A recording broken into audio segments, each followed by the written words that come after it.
السلام علیکم dear reader and listeners, Urdu novels library میں آپ کا ڈھیر سارا ویلکم۔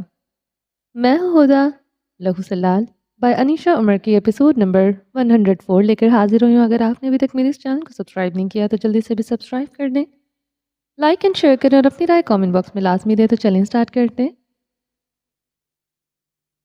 اینا، حسن کہاں ہے؟ سلوا نے کھانا کھاتے ہوئے پوچھا۔ وہ کام پر کیا ہے؟ اینا یوسف کو کھانا نکال کر دے رہی تھی۔ وہ یہاں آ کر کتنا کام کرنے لگا ہے؟ وہاں تو سارا دن گھر رہتا تھا۔ وہ اداسی سے بولی تھی۔ شاید اس کو حسن کا گھر نہ ٹکنا پسند نہیں آیا تھا، کیونکہ وہ وہاں بس مہمان تھا۔ یہ اس کا ملک ہے، یہاں اس کو ہزار کام ہوتے ہیں، تو کیا ہم لوگ بھی یہاں مہمان ہیں؟ اینا اس کے سوال پر چٹپٹائی تھی۔ نہیں، اب تم لوگ یہیں رہو گے، مگر یہ ہمارا ملک نہیں ہے اینا۔ سلوا یہاں آ کر خوش نہیں تھی۔ اینا نے جیسے تیسے کر کے اس کو یہاں آنے کے لیے قائل تو کر لیا تھا، مگر سلوا جب سے یہاں آئی تھی اپنے وطن کو یاد کرتی رہی تھی۔ اینا نے جلدی سے اس کا داخلہ کروا دیا تھا، مگر پھر بھی وہ سارا دن غزہ کی باتیں کرتی رہتی تھی۔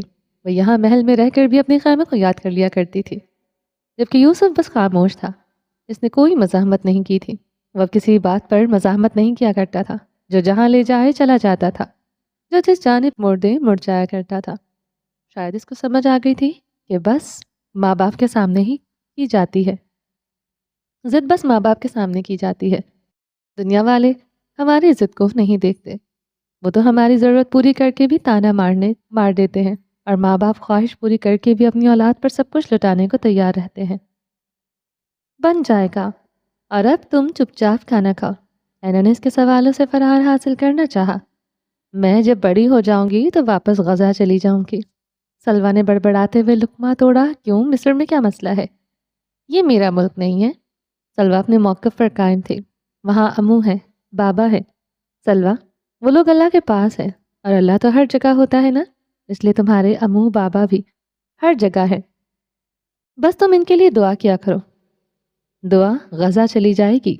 سلوا نے اس کی آدھی بات سمجھی تھی۔ ہاں، اینا نے بحث سمیٹی۔ تو پھر میں سارے غزہ کے لیے ہی دعا کروں گی۔ وہ اپنی چونچ لڑاتی رہی تھی۔ اینا اس کے جواب دیتی رہی۔ کبھی وہ اس کے سوالوں سے فرار حاصل کرتی تو کبھی چاروں نچار اس کو وضاحت دینے بیٹھ جاتی تھی۔ سارا دن اس کا سلوا اور یوسف کے ساتھ ہی گزرتا تھا۔ کھانا کھانے کے بعد وہ لوگ سونے کے لیے چلے گئے تھے۔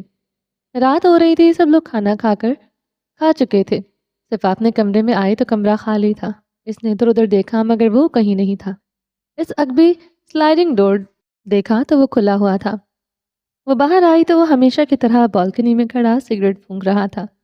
صفا کو دیکھا تو ایک گہرا کش لیتے ہوئے پاؤں تلے مسل دی۔ صفا نے آنکھیں سکیڑ کر اس کو گھورا اور چلتی ہوئی پاس آئی۔ کتنی بار منع کیا ہے؟ وہ سینے پر بازو لپیٹے کھڑی تھی۔ 3 بار یا شاید 4 بار۔ اس نے انگلیوں پر گننے کی کوشش کی۔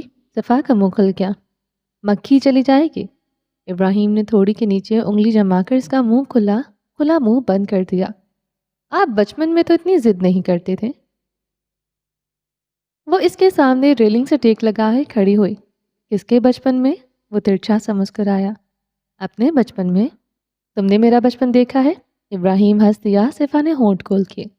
اچھا، میرے بچپن میں بھی آپ ضدی نہیں ہوتے تھے، بلکہ آپ بہت نرم اور دھیمے مزاج کے ہوتے تھے، سب کا خیال رکھنے والے، بڑوں کی بات ماننے والے۔ ہاں، تو اب بھی ایسا ہی تو ہو۔ اب کون سا میں دجال بن گیا ہوں؟ ابراہیم نے اس کی ناک پکڑ کر کھینچی۔ آپ سمجھے نہیں۔ اچھا، چلو تم بتاؤ کہ تمہیں ایسا کیوں لگتا ہے؟ وہ ذرا سا اس کی جانب کھسکا اور صفا کے دائیں بائیں جانب ریلنگ پر ہاتھ رکھ لیا۔ آپ؟ صفا نے سوچنے کے انداز میں آنکھیں بند کر لیں۔ ابراہیم اس کے پرکشش سے نقوش دیکھ رہا تھا۔ آپ نرم گالے کی طرح ہوتے تھے، جو بظاہر تو موم کی طرح تھا، مگر سورج کی تپش کے ڈھانپنے کی صلاحیت رکھتا تھا۔ آپ سجل کے ابو تھے۔ اس نے کہتے ہوئے پٹ سے آنکھیں کھول دیں۔ ابراہیم کے تاثرات ویسے ہی تھے، یعنی وہ مزید سننا چاہتا تھا۔ آپ کو پتا ہے، آپ جب سجل سے پیار کرتے تھے تو میں آپ دونوں کو دیکھا کرتی تھی۔ آپ میری آئیڈیل بن چکے تھے، بہت پہلے سے۔ جب سے میں نے آپ کو دیکھا تھا، آپ کو سنا تھا اور آپ کو سمجھا تھا، آپ میرے لیے اہم ہو گئے تھے۔ شاید یہ میرا احساس کمتری تھا، جس نے مجھے آپ سے بہت پہلے ہی محبت کرواتی تھی۔ احساس کمتری؟ ہاں، میں ادھوری تھی، میرے پاس سجل کی طرح محبت کرنے والا بھائی نہیں تھا۔ میں اس پر رشک کرتی تھی، میں بھی چاہتی تھی کہ میرا بھائی بھی مجھ سے پیار کرے، جیسے سجل آپ کو ایبو کہتی تھی، میں زاویار کو زاوی بھائی کہنا چاہتی تھی۔ ابراہیم کے تاثرات سخت ہوئے تھے، اس کے چہرے پر کرب اتر آیا تھا، مگر میرے بھائی نے کبھی مجھے اپنے قریب آنے ہی نہیں دیا تھا۔ وہ کسی مکرو وجود کی طرح مجھ سے گھن کھاتا تھا۔ وہ کہتی ہوئی زخمی سا مسکراتی۔ ابراہیم نے کچھ کہنے کے لیے لب واہ کیے، مگر بس لڑکی کو کچھ نہ کہہ سکا۔ اس کے پاس الفاظ کا ذخیرہ نہیں تھا جس سے وہ اس کی ننھی سی روح کے زخم بھر سکتا۔ یہ دوا صرف صفا کے پاس ہی تھی۔ وہ زخموں پر مرہم رکھنا جانتی تھی کیونکہ وہ خود زخمی روح کی مالک تھی۔ پھر میرا بھی دل کرتا تھا کہ آپ کو ایبو کہہ کر پکاروں، مگر کبھی ہمت ہی نہیں ہوئی۔ وہ کہتے ہوئے سر چکا گئی۔ ابراہیم کو وہ دن یاد آیا جس دن اس نے صفا کو اس کو ایبو پکارنے پر ڈانٹ دیا تھا۔ ابراہیم کے ملال میں اضافہ ہوا۔ آئی ایم سوری، ابراہیم نے نرمی سے کہتے اس کا چہرہ تھوڑی سے پکڑ کر اوپر اٹھایا۔ نہیں، آپ کا کیا قصور؟ کچھ چیزیں ہمارے لیے بنی ہی نہیں ہوتی۔ ان آنکھوں سے مسکراتے ابراہیم نے ایک گہری سانس خارج کی۔ واک کرنے چلے؟ اس نے اچانک سے پوچھا تو صفا نے پلکیں جھپکی۔ ہاں، واک کرنے چلے؟ ابراہیم نے مسکرا کر اس کا ہاتھ پکڑا۔ اس نے اس بات میں سر ہلایا۔ چلو پھر۔ اس کا ہاتھ پکڑے کمرے سے باہر نکلا۔ لاؤنج میں منال دینا کے ساتھ بیٹھی تھی۔ ہم تھوڑی دیر تک آئیں۔ ابراہیم چابی اٹھاتا بولا، مگر ہم واک کرنے کے لیے جا رہے تھے۔ صفا نے چابی دیکھی۔ تھوڑی دور جا کر کریں گے واک؟ اس نے آنکھ دبائی۔ صفا نے حیرت سے اس کو دیکھا اور اس کا ہاتھ پکڑے ہی اس کو ساتھ لے لیا۔ منال نے مسکرا کر دینا کو دیکھا جو کہ آنکھیں پٹپٹاتے ہوئے اپنے بے وفا باپ کو جاتا دیکھ رہی تھی، جس نے اس کو ساتھ لے جانے کا پوچھا بھی نہیں تھا۔ منال ہنس دی۔ ہم کارٹون دیکھیں؟ منال نے اس کا گال کھینچا۔ دینا نے اس بات میں سر ہلا دیا۔ منال نے ہنستے ہوئے کارٹون لگائے۔ وہ دونوں دادی پوتی کارٹونز دیکھ رہی تھیں۔ تم نے اپنا ہوم ورک کر لیا؟ یاقوت اس وقت بیڈ پر اپنی کوئی کتاب لیے بیٹھا تھا۔ مرجان ابھی تک اسٹڈی ڈیسک پر ہی تھا۔ ہاں کر لیا، بس نے آخری بار نوٹ بک اپنے بیگ میں رکھی تو پی سی پر کوئی نوٹیفیکیشن آیا۔ مرجان نے چہک کر پی سی کھولا۔ گیم کا نوٹیفیکیشن تھا۔ مرجان کی خوشی کا ٹھکانہ نہیں تھا۔ اس نے جلدی سے وہ نوٹیفیکیشن ایکسیپٹ کیا۔ آئی مسڈ یو، اس نے فوراً میسج بھیجا۔ مرجان پرجوش ہوا تھا۔ ہاں، آئی مسڈ یو ٹو، جواب بھی فوراً آیا تھا۔ کہاں تھے اتنے دن؟ مرجان نے گیم باکس کو مکمل نظر انداز کیا۔ وہ بس اس سے بات کرنا چاہتا تھا۔ میں مصروف تھا، تم کیسے ہو؟ میں ٹھیک ہوں، تمہیں بہت کچھ بتانا ہے۔ مرجان کی خوشی کا ٹھکانہ نہیں تھا۔ وہ اب اس کے ساتھ چیٹ کر رہا تھا۔ مصر میں تاریکی چھا رہی تھی۔ وہ اپنے آفس سے نکلا اور گھر کی جانب چل دیا۔ اس نے دفتن اپنا موبائل نکالا۔ کیا میں مرجان سے بات کر سکتا ہوں؟ اس نے ابراہیم کا ٹیکسٹ لکھا مگر سینڈ کرنے کے بجائے مٹا دیا اور فون گود میں ہی گرا دیا۔ وہ پچھلے دنوں سے اسے رابطہ نہیں کر پایا تھا اور اب وہ مرجان کی چھوٹی چھوٹی باتیں یاد کر رہا تھا۔ اس کو بات بھی کرنی تھی اور اپنی غلطیاں بھی ٹھیک کرنی تھی۔ اس کو مرجان کے ذہن سے وہ سارا زہر نکالنا تھا جو اس نے خود ہی بھر دیا تھا، مگر وہ براہ راست رابطہ کر کے ابراہیم کو شک میں مبتلا نہیں کر سکتا تھا۔ وہ اپنی غلطیوں کو ٹھیک کرنا چاہتا تھا بنا کسی کو بھی کھوئے، مگر یہ مشکل ہوتا جا رہا تھا۔ گاڑی رکی تو وہ ہوش کی دنیا میں واپس آیا۔ گاڑی مینشن کے گراج میں داخل ہو چکی تھی۔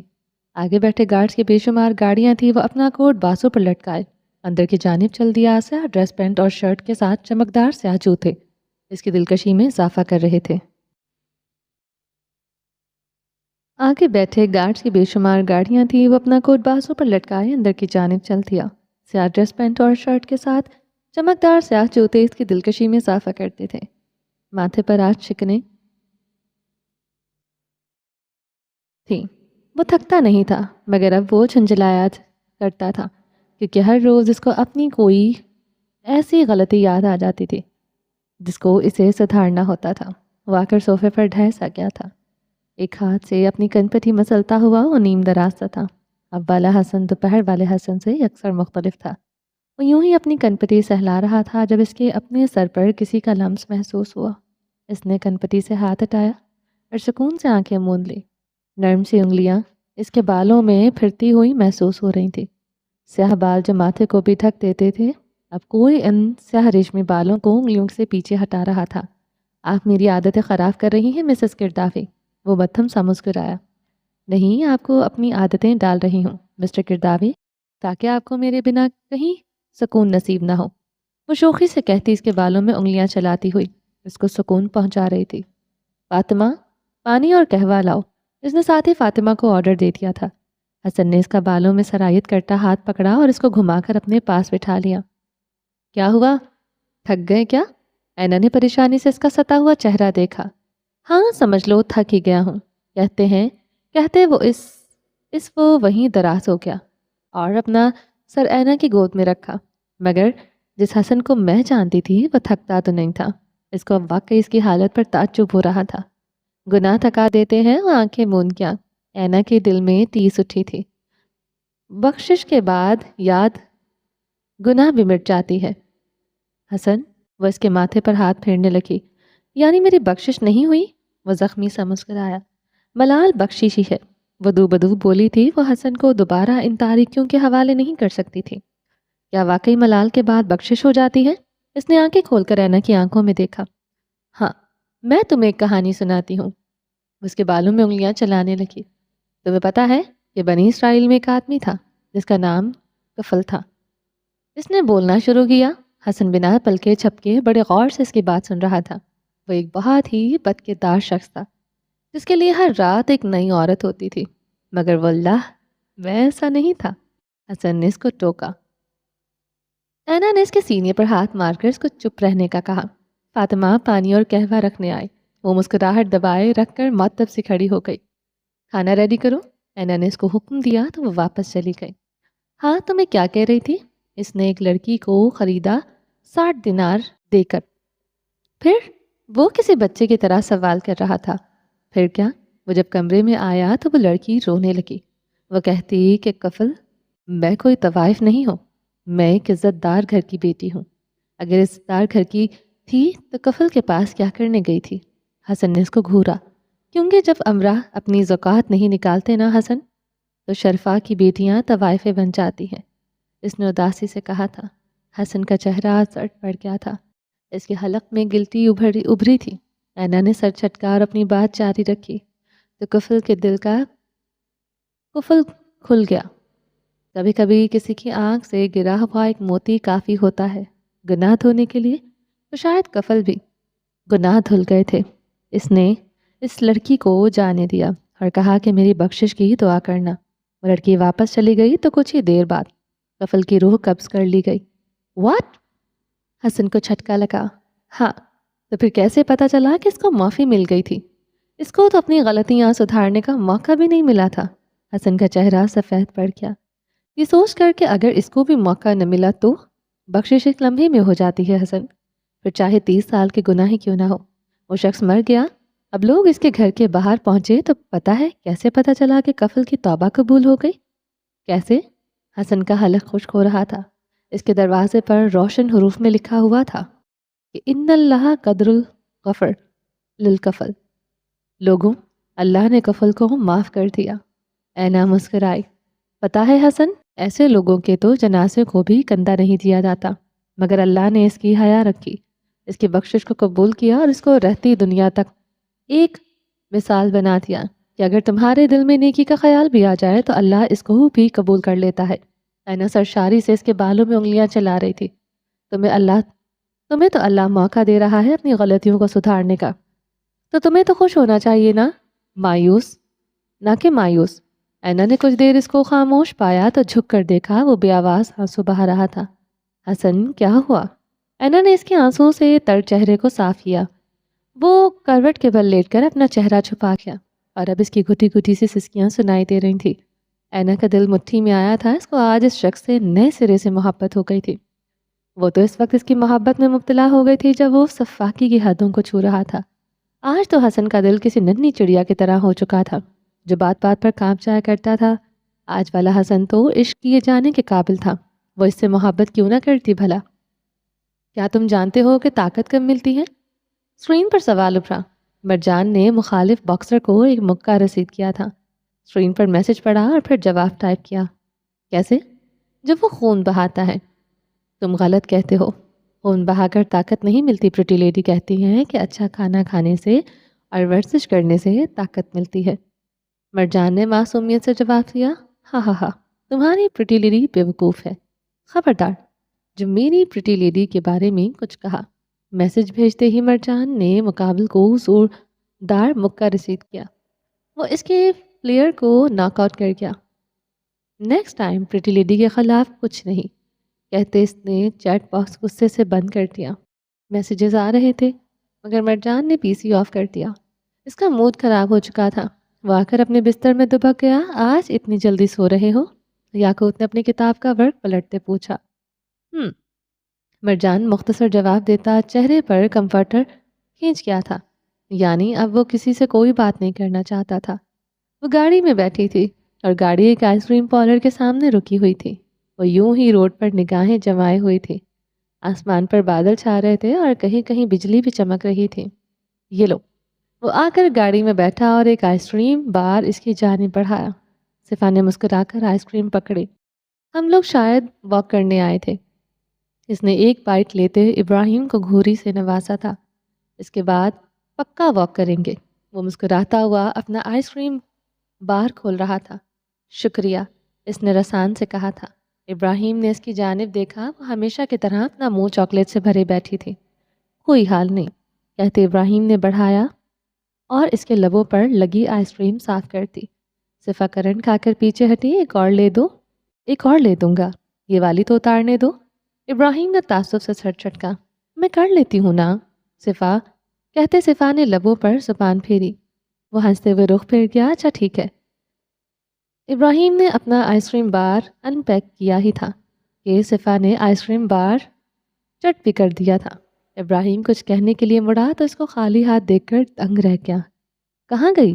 ابراہیم نے ادھر ادھر دیکھا۔ یہاں؟ صفا نے شرارت سے کہتے اپنے پیٹ پر ہاتھ پھیرا۔ یا اللہ، کیا واقعی بیوی گود لے لی ہے میں نے؟ وہ گردن ایک جانب گرا گیا۔ صفا کھلکھلائی۔ وہ محفوظ سے انداز میں اس کی ہنسی کو دیکھے گیا۔ یہ لو، یہ بھی کھا لو۔ اس نے اپنا آئس کریم بار اس کی جانب بڑھایا۔ تھینک یو، یہ والا فلیور زیادہ اچھا لگ رہا ہے، اس نے مزے سے کہتے وہ بار بھی پکڑ لیا۔ ابراہیم اپنا سا منہ لے کر رہ گیا۔ صفا نے آدھا بار کھا کر اس کا منہ دیکھا تھا۔ یہ لیں، آپ بھی کیا یاد کریں گے؟ صفا نے ہاتھ آگے بڑھایا۔ ابراہیم آگے بڑھا مگر بار سے بائٹ لینے کے بجائے صفا کی انگلی پر لگی آئس کریم چن لی۔ واٹ؟ صفا چھم کر پیچھے ہٹی۔ یہ والا فلیور زیادہ اچھا تھا، وہ مسکراہٹ دبائے کہتا پیچھے ہٹا۔ صفا کے کان بھی سرخ ہو گئے تھے۔ آپ بہت وہ ہیں۔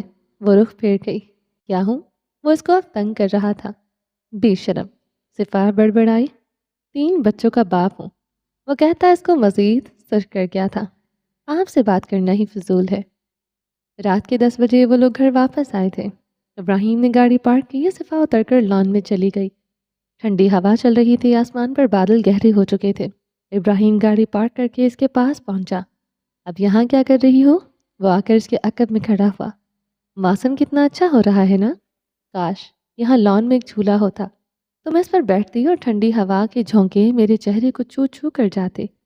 صفا نے چہک کر اپنی خواہش کا اظہار کیا تھا۔ اور ابراہیم محفوظ سا اس کے بچوں والی حرکتیں دیکھ رہا تھا۔ وہ جو اب جوتے اتار رہی اور ٹھنڈی گھاس پر ادھر ادھر دوپٹہ لہلاتی پھر رہی تھی۔ آج کتنے دنوں بعد ابراہیم نے اس کو یوں دیکھا تھا، اور یہ کہ وہ جھولا پھولوں سے سجا ہو، اور وہ چلتا ہوا اس کے پاس پہنچا۔ اور میرے پاس ایک بلی ہو، بالکل دینا جیسی، وہ کھلکھلائی۔ اور وہ کسی ٹرانس کے تحت پوچھا جا رہا تھا، اور صفا اپنی دھن میں مگن اس کو بتا رہی تھی۔ اور یہ کہ میرے پاس خرگوش ہو، بالکل مرجان جیسے۔ اور وہ پھر سے ہنستی، اور وہ کمر پر دونوں ہاتھ باندھے اس کے پیچھے پیچھے چلا رہا تھا۔ اور یہ کہ یہاں ایک چھوٹا سا پول ہو جس میں سوانس تیر رہے ہوں۔ اور وہ پھر سے بولا تو صفا کے چلتے قدم رکے۔ اس نے مڑ کر دیکھا۔ وہ محفوظ سے انداز میں اس کی جانب دیکھ رہا تھا۔ کاٹن کے سفید قمیص شلوار ملبوس میں جس میں ہلکی ہلکی سلوٹیں پڑ چکی تھیں، دونوں بازوں کے کف فولڈ کیے، وہ بے نیاز سا کھڑا تھا، کسی بھی غرور سے پاک چہرہ لیے۔ اور کہتی وہ 2 قدم آگے بڑھی۔ اس نے ایڑیاں اٹھائی مگر وہ ابراہیم کے کان تک نہ پہنچ سکیں۔ وہ مسکرا کر جھکا۔ صفا نے اس کا کالر تھاما۔ اور آپ ہمیشہ میرے ساتھ رہیں۔ وہ اس کے کان میں کہتی اس کے بائیں گال پر لب رکھتی پیچھے ہٹی تھی۔ ابراہیم وہیں برف ہو گیا تھا۔ صفا پیچھے ہٹی اور اپنا چہرہ چھپائے رخ پھیر کر کھڑی ہوئی۔ آسمان پر بادل گرجا اور اسی لمحے آسمان سے ابر رحمت نازل ہوا تھا۔ صفا نے بے اختیار آسمان کی جانب دیکھا جو ٹھنڈی بوندیں برسا کر اس کی خوشی میں چھوم رہا تھا، اور پھر دیکھتے ہی دیکھتے بارش تیز ہوئی۔ صفا نے مڑ کر دیکھا، وہ اسی حالت میں کھڑا تھا۔ ایبو چلے اندر، وہ کہتی آگے بڑھ گئی مگر وہ وہیں جمع کھڑا رہا۔ صفا نے کچھ دور جا کر دیکھا، وہ واپس آئی۔ اس نے آ کر ابراہیم کا بازو تھاما اور اس کو کھینچنا چاہا۔ وہ اس کو کھینچ رہی تھی مگر وہ پہاڑ کہاں اس سے ہل سکتا تھا۔ بارش زور و شوروں سے جاری تھی۔ ابراہیم، وہ اس کو گھسیٹنے لگی مگر اچانک اس کا ہاتھ ایک مضبوط گرفت میں آیا تھا۔ ابراہیم نے اس کو جھٹکا دیا تو وہ بل کھا کر اس کی آغوش میں سما گئی تھی۔ خاموش، ایک لفظ نہیں، وہ خمار آلود آواز میں بولا تھا۔ صفا کا دل بند ہونے کو تھا، تو مجھے کسی کام کا نہیں چھوڑو گی، یہ بات تو طے ہے۔ وہ اس کے چہرے پر چپکے بال ہٹا رہا تھا۔ کیا ہوا ہے؟ صفا کا دل اب زور و شوروں سے دھڑک رہا تھا۔ اس کو ابراہیم کی آنکھوں میں جنون نظر آیا، اور یہ نگاہیں اس کے لیے نہیں تھیں۔ پہلی کی نگاہیں بس خوف کا سبب بنتی تھی، مگر آج یہ نگاہیں کچھ اور کہہ رہی تھیں۔ صفا یک سی اس کا چہرہ دیکھے گئی۔ تم نے میری خواہش نہیں پوچھی کہ میرا دل کیا چاہ رہا ہے اس وقت؟ ابراہیم نے اس کے چہرے کو نگاہوں کا مرکز بناتے ہوئے کہا تو صفا نے پلکیں جھپکیں۔ اس کے پلکوں پر ٹہرے بارش کے قطرے زمین بوس ہوئے۔ کیا کر رہا ہے دل؟ وہ بمشکل پوچھ پائی تھی۔ ابراہیم ہلکا سا مسکرایا اور بنا کچھ کہے ایک ہاتھ اس کے گرد حمال کیا اور ایک ہاتھ میں صفا کا داغدار ہاتھ تھاما جو اس کے لیے حسین تھا۔ اس نے وہ ہاتھ لبوں سے لگایا اور اگلے ہی پل صفا کو گول گول گھوم رہی تھی۔ وہ اپنے پنجوں پر کھڑی بمشکل اس کا کندھا تھام کر رکھی، اور پھر ابراہیم اس کا ہاتھ تھامے ہلکا ہلکا جھومنے لگا۔ صفا کو سمجھ نہیں آ رہی تھی۔ وہ اپنی بکھرتی سانسوں کو سنبھالے، لڑکھڑاتے قدموں کو یا پھر منتشر ہوتی دھڑکنوں کو وہ اس کو اپنے ساتھ لگائے، اس کے قدموں سے قدم ملائے ہلکا ہلکا سا جھوم رہا تھا، اور پھر اس نے صفا کو ایک انگلی سے پکڑ کر گول گول گھمایا۔ پہلی بار صفا کے لیے اس کو پروسیس کرنا مشکل ہو رہا تھا، مگر اس بار وہ سمجھ گئی تھی کہ اس کو کیا کرنا ہے۔ وہ خود کو ابراہیم کے اشاروں کے سپرد کر گئی تھی۔ برستی بارش کے قطرے جب پھولوں کی پتیوں کے چھوٹے چھوٹے پیالوں میں ٹھہرے پانی پر گرتے تو ایک الگ سا ساز ترتیب دیتے تھے، اور ان کے قدموں کی چاپ الگ ایک ہی سر پیدا کر رہی تھی۔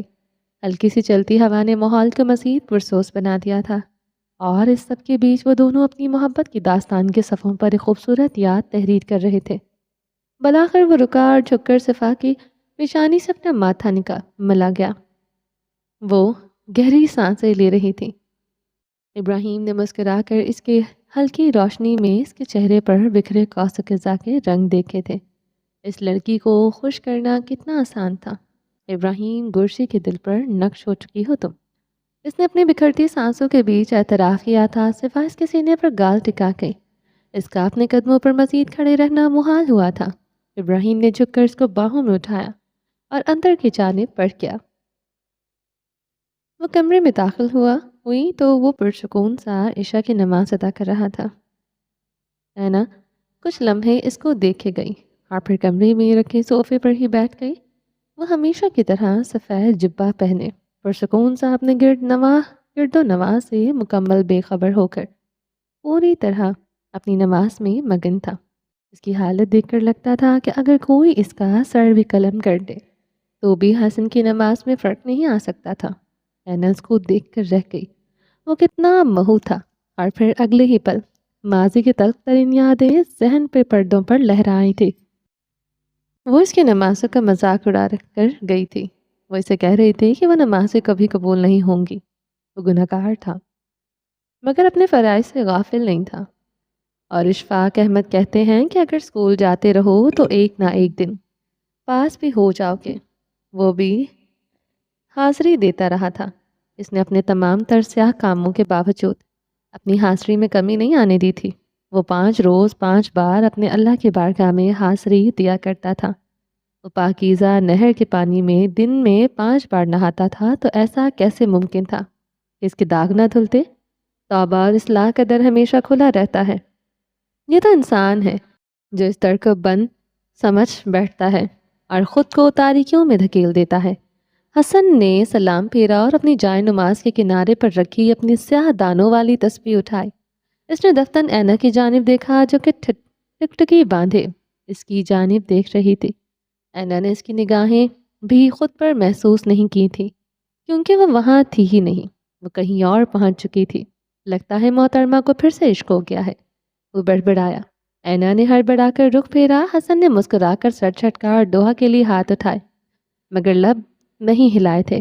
وہ کچھ دیر الفاظ ڈھونڈتا رہا اور پھر آخر کار ہاتھ مانتے اٹھ کھڑا ہوا، جائے نماز تہہ کر کے ریک میں رکھی اور اس کے پاس آ کر کھڑا ہوا۔ کچھ دیر کھڑا رہا اور پھر جھک کر اس کی پیشانی چومتا ساتھ ہی بیٹھ گیا تھا۔ آخری بار دعا کب مانگی تھی تم نے؟ اینا نے اس کی خالی ہاتھوں پر ہاتھ رکھا، ایک یاد سی لہرائی تھی۔ حسن کی مسکراہٹ سمٹ گئی، اس نے نفی میں سر جھٹکا۔ کیا بتاؤ گے نہیں؟ اینا نے نرمی سے پوچھا تھا۔ حسن نے کسی بچے کی طرح اس کی جانب دیکھا جس کی چوری پکڑی گئی ہو۔ کچھ تو چھوڑ دو، یا میرے ہر پہلو تک رسائی حاصل کرنے کا ارادہ باندھ لیا ہے، اس نے بے چارگی سجائے کہا تھا۔ اینا نے پلکیں جھپکی اور پھر ہنس دی۔ ڈونٹ ٹیل می، تم نے کسی کو دعا میں مانگا تھا؟ اینا نے آنکھیں سکیڑے۔ حسن نے بے بسی سے گردن ایک جانب گرائی۔ حسن، اینا نے اس کی چوری پکڑ لی تھی۔ اچھا نا، اس وقت بس ایک جنون سوار تھا، اس لیے خدا سے بھی مانگ لیا تھا اس کو۔ وہ شرمندہ سا تھا، مگر اینا بس محفوظ ہوئی، اس کو جج نہیں کر رہی تھی۔ وہ اس کو کبھی جج نہیں کرتی تھی، سوائے قید خانے کے مناظر دیکھنے کے علاوہ۔ اس نے کبھی حسن کو جج نہیں کیا تھا، اور جس بات پر اس نے حسن کو جج کیا تھا، اس بات کو حسن نے گلے میں پچھتاوے کی رسی بنا کر ڈال دیا تھا، اور پھر حسن منہ کے بل گرا بھی تھا۔ اگر اینا اس کو صفا کے معاملے پر جج کرتی تو شاید حسن کبھی خود کو بدل نہ پاتا۔ وہ ہمیشہ خود سر اور ہٹ دھرم ہی رہتا تھا، مگر اب اس کو ایک سایہ دار درخت مل گیا تھا اینا کی صورت میں، جس کی چھاؤں میں وہ اپنے ماضی کی مسافتوں کی تھکن اتار دیا کرتا تھا۔ وہ پرسکون ہو جایا کرتا تھا، وہ اپنے دل کا کھولتا ہوا لاوا اینا کے سینے میں اتار کر پرسکون ہو جایا کرتا تھا، کیونکہ دینا کے دل کی نرمی اس لاوے کو ٹھنڈا کر دیتی تھی۔ اٹس اوکے، اینا نے اس کے ہاتھ پر دباؤ بڑھایا، مگر اب سوچتا ہوں کہ اللہ نے مجھے بہترین سے نوازا ہے۔ کچھ چیزیں ہمارے لیے نہیں ہوتی، ہم اس سراب کے پیچھے بھاگتے رہتے ہیں، ہمارے بس میں ہو تو ایسے سراب کے پیچھے بھاگ بھاگ کر خود کو فنا کر لے۔ مگر تم ٹھیک کہتی ہو، اللہ مہربان ہے، وہ ہمیں تھکنے نہیں دیتا۔ وہ ان چیزوں کو ہم سے دور کر دیتا ہے جو ہمارے لیے بہتر نہیں ہوتی۔ پھر ہم کسی ضدی بچے کی طرح کچھ دیر چیختے ہیں، چلاتے ہیں، اور پھر کچھ عرصے بعد اس کی مصلحت سمجھ آتی ہے، تو پھر ہم اسی اللہ کے مشکور ہوتے جاتے ہیں۔ تمہیں پتہ ہے تم نے توبہ کیوں کی؟ اینا نے اچانک سوال کیا تو حسن نے چونک کر دیکھا۔ کیونکہ تمہارا دل صاف تھا حسن۔ نہیں اینا، اس پر سیاہی تھی، اس پر گناہوں کی کالک جم چکی تھی، اور مجھے ہمیشہ لگتا تھا کہ میں سیاہی کو دھو نہیں پاؤں گا، کیونکہ مجھے ہر گناہ کے بعد لگتا تھا کہ اب بخشش ممکن نہیں۔ اس طرح میں مزید گناہوں کی دلدل میں دھنستا چلا جاتا تھا۔ اور پھر اس نے اینا کی جانب رخ موڑا اور اس کے عارض پر ہاتھ پھیرا۔ تم مجھے عطا کی گئی، تم نے میری سیاہی کو کھرچ ڈالا، جس میں بظاہر مجھے تکلیف ہوئی، میرا دل لہو لہان ہوا، میری نیند حرام کی گئی، مجھ پر خوراک اور پانی کو بھی بند کر دیا گیا، اور پھر امید بھی مجھے تم نے ہی دی تھی۔ وہ مسکرایا۔ خوراک اور پانی؟ اینا کا حلق خشک ہوا۔ ہاں، میں پانی پینے کی کوشش کرتا تھا، اس میں مجھے خون نظر آتا تھا، اس کی بدبو میرے لیے ناقابل برداشت تھی۔ میں کھانا کھانے لگتا، وہ مجھے تھوہر کے پھول کی طرح لگتا تھا جو میرے حلق کو لہو لہان کر دیتا تھا۔ میں سونے کی کوشش کرتا تھا، ایک خواب جو ہر رات میں دیکھتا تھا وہ مجھ سے میری نیند چھین لیا کرتا تھا۔ اس نے آخر کار اپنا کرب بیان کیا۔ اس قید خانے میں وہ گنتی کے دن اذیت ناک تھے، اور جانتی ہو مجھے سمجھ آیا کہ کیوں قیامت کے لیے ایک ہی دن ہے، اور کہا گیا ہے کہ وہ ایک دن برسوں پر محیط ہوگا۔ وہ بنا رکے بولے جا رہا تھا اور رینا مہو اس کو سن رہی تھی۔ وہ بہت پیاری باتیں کیا کرتا تھا۔ وہ یقیناً ساحر تھا۔ وہ گفتار کا جادو تھا، کیونکہ عذاب کا ایک لمحہ ہی کافی ہوتا ہے ہمیں فنا کرنے کے لیے۔ اس نے آخری بات کہتے ہوئے تکان سے اینا کے کندھے پر سر ٹکا دیا۔ اینا کا دل زخمی ہو چکا تھا حسن کے دل کے زخم دیکھ کر۔ اس کا دل پھر سے رو دیا تھا۔ بدی سے نیکی کی جانب پلٹنا آسان نہیں ہوتا۔ قدم قدم پر ہماری روح پر ایک زخم لگتا ہے جس سے ہمارے دل پر چھالے پڑ جاتے ہیں۔ یہ مسافت آسان نہیں ہے۔ جو لوگ یہ سفر طے کرتے ہیں ان کے لیے دنیا ایک خاردار جھاڑی بن جاتی ہے، اور ان کو اپنے ململ کے لباس کے ساتھ اس خاردار جھاڑی سے ہو کر گزرنا پڑتا ہے۔ ان کو اپنا لباس بھی بچانا پڑتا ہے اور سفر بھی طے کرنا پڑتا ہے۔ یہ اذیت ناک ہے مگر قیامت کے دن سے زیادہ سخت نہیں ہے۔ چلیے جو باقی کا نیکسٹ ایپیسوڈ میں کنٹینیو کریں گے۔ امید ہے آپ کو یہ ایپیسوڈ پسند آئی ہوگی۔ اگر آپ نے ابھی تک ہمارے چینل کو سبسکرائب نہیں کیا تو جلدی سے ابھی سبسکرائب کر دیں، لائک اینڈ شیئر کریں اور اپنی رائے کامنٹ باکس میں لازمی دیں۔ اپنا ڈھیر سارا خیال رکھیے گا، دعاؤں میں یاد رکھیے گا۔ ملتے ہیں نیکسٹ ایپیسوڈ کے ساتھ، تب تک کے لیے اللہ حافظ۔